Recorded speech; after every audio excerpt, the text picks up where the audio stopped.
Hello everyone, এখন রাত 3:45 বাজে। হঠাৎ করে যদি ওপেন সিতে একটা প্যাসেঞ্জার শিপ দেখা যায় তাহলে যে কারোরই ভালো লাগবে। এই যে আমি একটা প্যাসেঞ্জার শিপ দেখাচ্ছি আপনাদেরকে, আপনাদের সাথে একটা বিষয় শেয়ার করছি। এটা কিন্তু আমার হাত নড়ছে না, এটা due to rough weather or Soyel.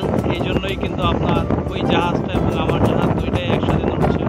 Normally যেটা হয়, আমাদের কার্গো শিপ যেগুলো আছে, অয়েল ট্যাঙ্কার বা কেমিক্যাল ট্যাঙ্কার যেটাই বলি, বা বাল্ক ক্যারিয়ার, কন্টেইনার, আমি সব জাহাজে লাইটগুলো অফ থাকে রাত্রেবেলায়, শুধু নেভিগেশন লাইট সুইচ অন থাকে। বাট প্যাসেঞ্জার শিপটা দেখেন অনেক ইলুমিনেশন, অনেক লাইট জ্বলছে, যাতে এটা আরও সুন্দর লাগে। আমরা প্যাসেঞ্জার শিপটাকে আস্তে আস্তে ওভারটেক করি। এতক্ষণ ওর স্পিড বেশি ছিল, আমাদের স্পিড কম ছিল, বাট স্লো ডাউন করার ফলে এখন ওর স্পিডটা কমে গেছে, আর আমরা ওকে ওভারটেক করব ফ্রম হার পোর্ট সাইড। মজার বিষয় হলো, ওখানে যিনি 12টা 4টা করেন তিনি হচ্ছেন লেডি অফিসার। আমাকে ভিএ হিসেবে ডাকছিল এবং আমার ইন্টেনশন জানতে ছিল।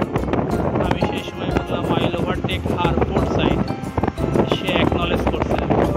অ্যাকচুয়ালি দিনের বেলা হলে আপনাদেরকে খুব ভালো করে আমি দেখাতে পারতাম যে কিভাবে শিপটাকে ওভারটেক করছি। আস্তে আস্তে সে আমার স্টারবোর্ড বাও থেকে এখন বিমে চলে আসবে। আমরা এই মুহূর্তে আছি ইউএস কোস্টে, গালফ অফ মেক্সিকো। যদিও আপনারা ক্যামেরায় বুঝতে পারছেন না, বাট আমরা দেখছি অনেকে হয়তো হাঁটাহাঁটি করছে। They are very close to me. উপরে সুইমিং পুল আছে, অ্যান্ড শর্টলি আমি তাকে ওভারটেক করবো, হয়তো আর ম্যাক্সিমাম 5 মিনিটস। That's all.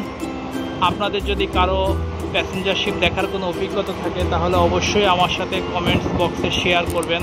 আপনাদের একটা কমেন্টস আমাকে নতুন নতুন ভিডিও বানাতে আরও উৎসাহিত করবে।